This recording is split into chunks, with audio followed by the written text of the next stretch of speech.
He is the banished angel whose name strikes terror into the hearts of even the most hardened sinners. In the grim tapestry of fallen angels, there are few names that resonate with the same level of dread and loathing as Azazel. While his fellow watchers chose to corrupt humanity through the arts of seduction and sorcery, Azazel took a different path, one that led him to become the architect of human warfare. His legacy is a testament to the destructive potential of knowledge, forever branding him as the fallen angel of war. In today's episode, we're going to explore the chilling origins of this fallen angel, horrifying ways he corrupted humanity, and the divine retribution that ultimately befell him. So buckle up, because we're about to embark on a journey into the abyss of angelic corruption. Azazel, the fallen angel of war. Before we dive into the depths of his corruption, let's take a closer look at who Azazel is and how he fell from grace.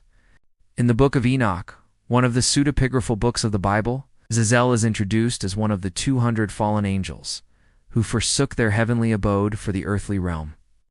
His name itself translates to scapegoat, a harbinger of the dark path he was destined to tread.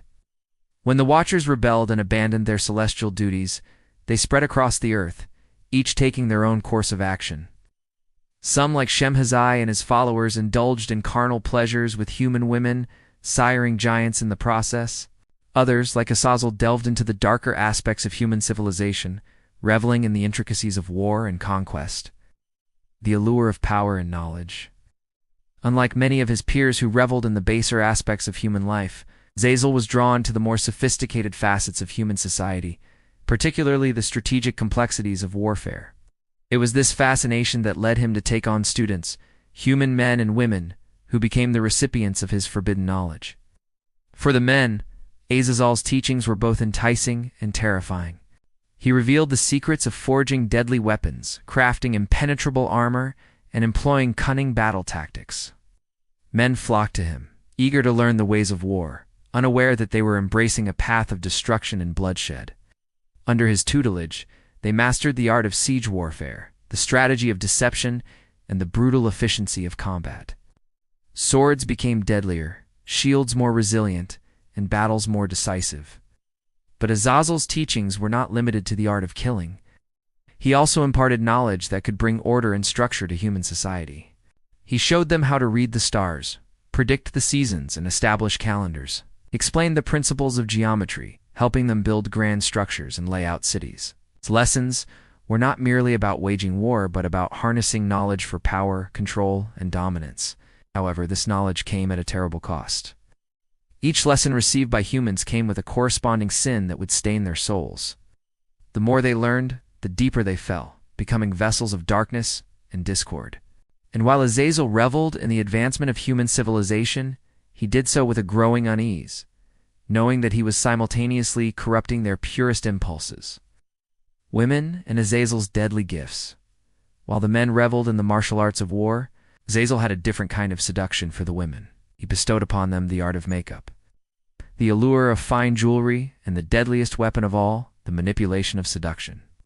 With the application of makeup, women could enhance their beauty, conceal their flaws, and alter their very appearance. Azazel showed them how to accentuate their features, hide blemishes, and transform themselves into someone else entirely.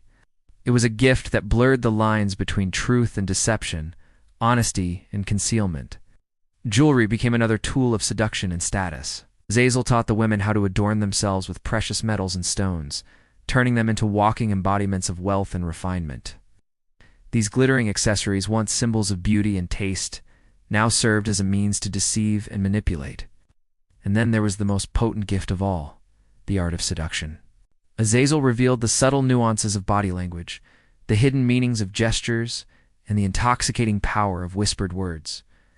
Women became masters of manipulation, using their newfound skills to ensnare unsuspecting men and bend them to their will. This gift, however, was a double-edged sword. It granted women an unparalleled sense of power, but it also opened them to the temptations of vanity, pride, and lust. As the women grew in their mastery of these arts, they attracted the attention of the celestial beings known as the Gregori, who were known for their wisdom and ethereal beauty. These encounters resulted in the birth of giants, beings of immense size and strength, marking a significant disruption in the course of human history. Oh. The corruption of purity. One of the most disturbing aspects of Azazel's teachings was how he actively encouraged the corruption of human purity. He understood that humans possessed an innate sense of right and wrong, a moral compass that guided them through life. But Azazel sought to warp this sense of morality, replacing it with a self-serving rationalization. Through his teachings, he showed humans how to justify their actions, how to ignore their conscience, and how to exploit others without remorse. He instilled in them the idea that might makes right, that the strong can do as they please with the weak, and that the pursuit of power and pleasure is the ultimate justification for their actions. Azazel's influence led to the creation of elaborate philosophical systems that attempted to explain away the concepts of good and evil. In essence, he helped humans construct a framework that allowed them to indulge in their darkest desires, without feeling the weight of guilt or shame. This corrosion of morality had profound consequences for humanity. It unleashed a wave of decadence, lawlessness, and violence upon the world. Humanity adrift in decadence. Azazel's influence was so pervasive that it left an indelible mark on every aspect of human society. His teachings became the foundation of new belief systems that glorified power, wealth, and indulgence. Temples were built in his name, and sacrifices were made to appease him. Statues depicting him as a warrior god were erected in prominent places, serving as constant reminders of the martial values he espoused. His legacy lived on in the hearts and minds of mortals, shaping their beliefs, their behaviors, and their destinies. Entire schools of thought emerged that championed the ruthless pursuit of dominance and material possessions. The arts of war became a central focus of human endeavor. Weapons were refined, strategies were devised, and military tactics were studied with an intensity that bordered on obsession. Even the concept of justice became distorted, often favoring the powerful over the powerless, the strong over the weak, a perversion of its original intent.